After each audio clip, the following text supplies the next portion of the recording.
I'm Zach. And I'm Darcy. We're an LDS couple who struggled with unwanted pornography in our marriage for many years. What was once our greatest struggle and something we thought would destroy us has become our greatest blessing and triumph.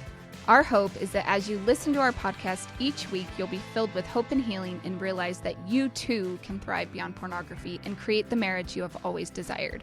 Welcome to Thrive Beyond Pornography. We're so glad you're here and we believe in you.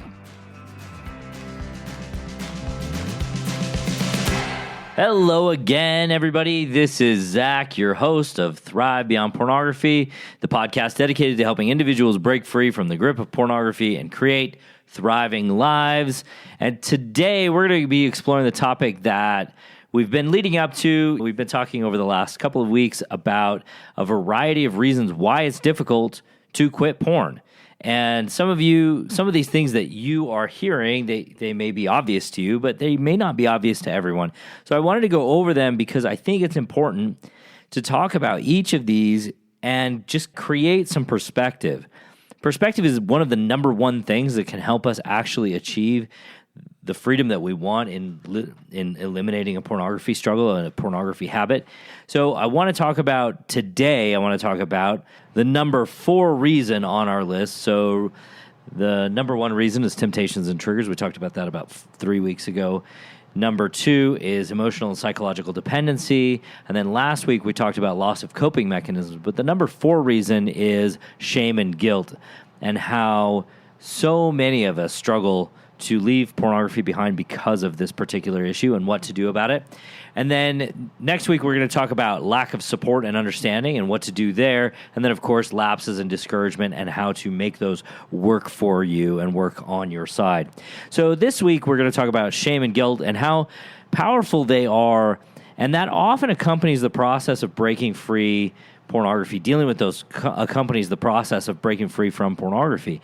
Many factors contribute to these intense feelings. First, there is our societal stigma surrounding pornography, and with a lot of people who live in religious communities, who have a tradition that is important to them, there's often an attached shame and judgment to choosing to view pornography. And this cultural perception can reinforce negativity and a negative self-perception and make it harder to actually thrive beyond pornography.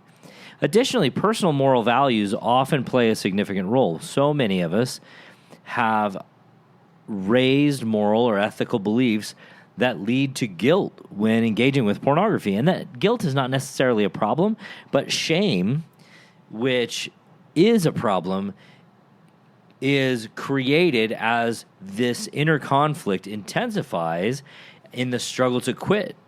And as that becomes intertwined with questions of personal integrity and values, we start to have this shame that we are never going to be enough. We're never going to be able to resolve this. Another source of shame and guilt often arises from a sense of self-betrayal. This is a lot of the women who are listening to this, who have a spouse who struggle.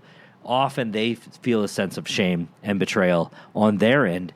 But I think it's important to recognize that as we're trying to solve for this, we have to recognize that there is self-betrayal.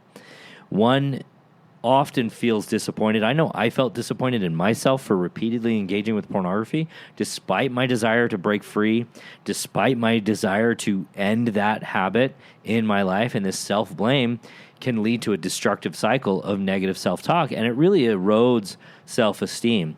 It erodes our sense of self, making it more challenging to quit and truly thrive. In fact, one of the things that I've talked about on the podcast before is that to have a positive and manageable sense of self, you have to have 3 things. You have to have the capacity to feel any feeling and know that you'll survive. So what this means is that you have to be capable and know that you're capable of feeling bad or struggling with frustration or dealing with stress, and know not only that you can feel those, but that you can move through them and succeed beyond them. That's what it means. And then the number 2 thing is that you have to believe what you want to believe about yourself. Now, this isn't to say that you should be a person who thinks that they can be a rocket scientist when they don't have that actual capacity.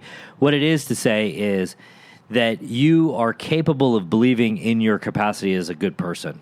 Like, Most of us want to believe that I'm a good person, and being able to believe what you want to believe about yourself is essentially that. It's being able to believe I'm a good human, I do what I am supposed to do, I am growing, I'm thriving, I'm succeeding. Those kinds of things are the things that we want to believe about ourselves.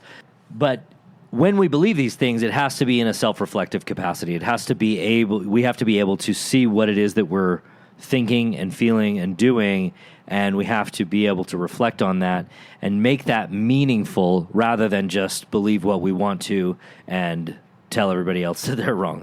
So what it is being able to believe in yourself more than anything. And then the third thing is to be able to trust yourself to do what you say you will do. And this is really where this shame comes in. Because when we don't do what we say we'll do, because how many times have you said to yourself, this is the last time? I'm never going to do this again. This is the last time. I know I said that to myself 1,000 times, 100,000 times. Sometimes it feels like. And when we don't trust ourselves to do what we say we will do, there's this negative self-talk, this sense of betrayal, like I can't even be the person that I tell myself I'm supposed to be. And that makes it more challenging to quit and thrive. It's important in this process to remember that overcoming shame and guilt is crucial for long-term success in your journey toward thriving beyond pornography. And here are a few strategies that can help you navigate these emotions. First, seek support.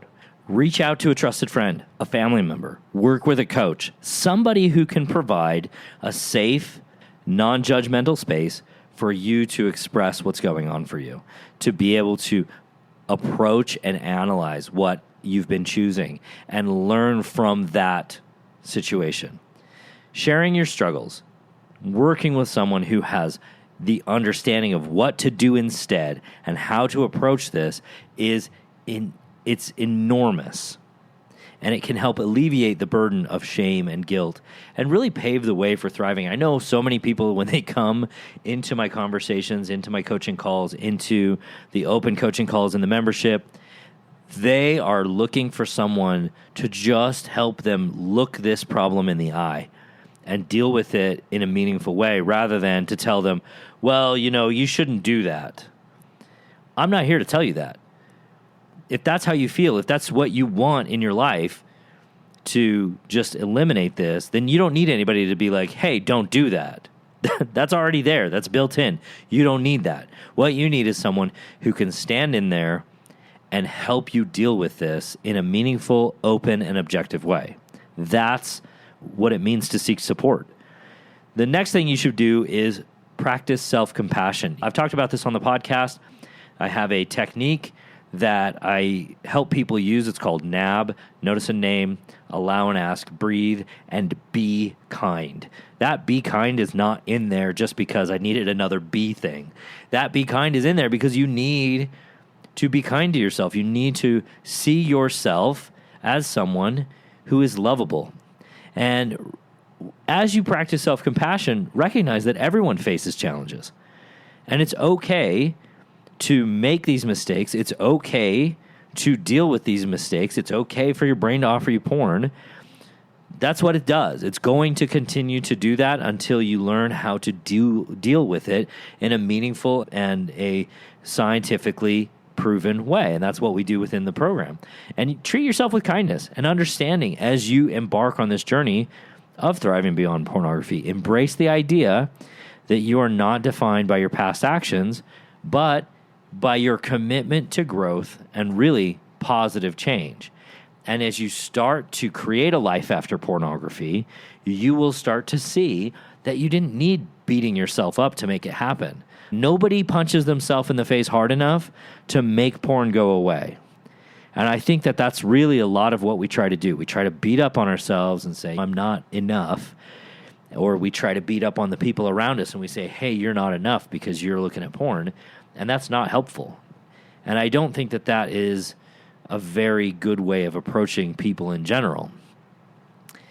Lastly, challenge negative beliefs.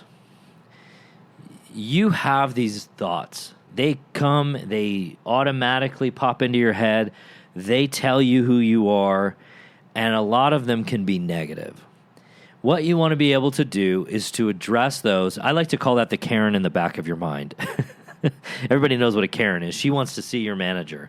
And our brain is often offering us these ideas because it's trying to find what's wrong. There's a reason why your brain offers you negative thoughts, because it is one of the survival mechanisms that has helped us live our lives up to this point throughout humanity. Because when we see what's wrong, we can fix it or address it up front. The problem with this particular Karen, as I like to call it, is that in this world that we live in, there's very little that's actually going to kill us. And that's what she's designed to look for. She's designed to look for the things that are going to kill you. Hey, look out, there might be a lion there. Hey, look out, that's a cliff. You don't want to fall off that. So there's very little in today's environment that's likely to kill us in the way that a wildebeest stampede might have for our ancestors, for the people who came before us. Because they lived in a world where they had to constantly have their head on a swivel saying, what's going to kill me? What's wrong? What's out here that isn't right so I can survive? Now, that mechanism has turned on us in a pretty sad way, honestly. Because it's like, hey, all these people, they don't love you. Hey, you should go look at porn because no girl will want to be with you. Or whatever it is that your brain is telling you. And it's these negative beliefs that come in that you want to address appropriately and engage in a positive conversation with yourself. And don't forget, you are worth loving. You are the person that Beyond Pornography likes to do the awesome things that you like to do. If my life was just, hey, you're bad because you look at porn, that would negate everything that was good that I did in my life. That would negate all the awesomeness that I brought into the world. And that's not helpful. That's not useful to you. So what you can do instead, and I just love this technique, it's really simple, is just talk to Karen. Talk to Karen nicely. Talk to Karen like you're being the best version of yourself at all times. When Karen shows up and she's like, you are a horrible person and you're unworthy because you looked at porn, just be like, I'm okay, Karen, and I hear what you're saying, and it's okay, and there's nothing wrong with me. I'm just learning new ways to resolve this struggle, and I'm not a bad person, but thank you for showing up. Thank you for letting me know what you think. Why don't you go back to your desk and look for something dangerous? And this is tough, right? Because we want to argue with Karen. We want to be mad at Karen. We want to fight with Karen, but don't. It's simple as just being present with Karen, noticing what she's saying, and just allowing her to talk, being willing to address those things. Yep, Karen, I feel unworthy sometimes when I choose pornography. That doesn't make me a bad person. Or I'm not unlovable simply because I have this struggle. Because if everybody who had a struggle was unlovable, no one would be lovable because everyone has struggles. It's okay, Karen. Thank you for your advice. Please go back to your chair, right? And don't let Karen fight with you. Don't fight with Karen either, by the way. So those are some of the ways that we can address these issues of shame and discomfort, the guilt and the frustration that we suffer through oftentimes because all we want to do is quit porn. And if all you want to do is quit porn, go set up a call with me. You can go to zachspafford.com/workwiththrive. I would love to meet with you. It takes 5 seconds to sign up. It takes 30 minutes to have a conversation. And once we're through that conversation, you can decide, hey, am I ready to actually solve this? Am I ready to go through this process? Or am I going to wait? Am I going to keep listening to the podcast, keep going, keep trying, and keep going on my own? Or am I going to ask for help? It's up to you. You don't have to do any of it. But if you want to make something different happen, you probably have to take a different step. That's the truth of it. Remember, thriving beyond pornography is not just about quitting porn. It's about creating a life of purpose and fulfillment and true thriving, living up to the person that you want to be. And in this particular conversation, it's really about addressing the shame and guilt head on and developing a process for going through that and not letting it bog you down and hold you down and keep you from being the person that you want to, and having long-lasting freedom and a renewed sense of purpose. All right, my friends, I will talk to you next week.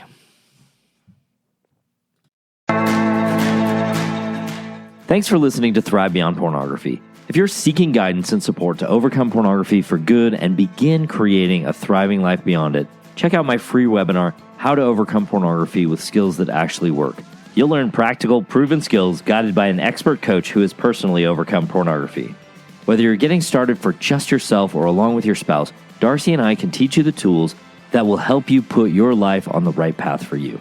Be sure to check out the show notes for a direct link, and if you could take a moment to leave a review wherever you listen to podcasts, it would mean the world to us. Your reviews play a significant role in helping others discover the show so they can join us on this transformative journey. Thank you for being part of the Thrive Beyond Pornography community. Until our next episode, stay strong, stay focused, and keep thriving.